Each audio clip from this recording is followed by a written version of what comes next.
এই ধরনের রিজনিং করার সহজ পদ্ধতি হলো 3 দ্বারা 13কে নিয়ে আসতে হবে। 3-এর সাথে যদি 10 যোগ করা হয় 13 আসছে, এবং পরবর্তী সংখ্যা দেখে নেবো একই লজিকে যাবে কিনা। 7-এর সঙ্গে যদি 10 যোগ করা হয় 17 আসছে, 57 আসছে না, এই লজিকে যাবে না। পরবর্তী লজিক 3 এবং তার পরবর্তী সংখ্যা 4 যদি গুণ করা হয় 12 আসছে, 12-এর সঙ্গে যদি 1 যোগ করা হয় 14 আসছে। পরবর্তী সংখ্যা দেখে নেবো একই লজিকে যাচ্ছে কিনা। 7 এবং 7-এর পরবর্তী সংখ্যা হচ্ছে 8, যদি গুণ করা হয় 56 আসছে, 56-এর সঙ্গে যদি 1 যোগ করা হয় 57 আসছে, এই লজিকে যাচ্ছে। এই লজিকে পরবর্তী সংখ্যা দেখে নেবো 9 এবং 9-এর পরবর্তী সংখ্যা হচ্ছে 10, 9 এবং 10-এর গুণ করলে হবে 90, 90-এর সঙ্গে যদি 1 যোগ করা হয় 91 আসছে, এই লজিকেই যাবে, তার মানে বোঝা গেল।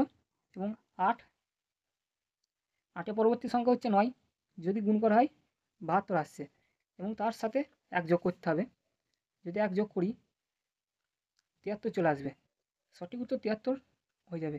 এবং পরবর্তী সংখ্যাগুলো আসছে কিনা দেখে নেবো। 5, 5-এর পরবর্তী সংখ্যা 6, যদি গুণ করা হয় 30, 30-এর সাথে 1 যোগ করলে 31, 6 এবং 6-এর পরবর্তী সংখ্যা 7, যদি গুণ করা হয় 42, 42-এর সাথে 1 যোগ করলে 43।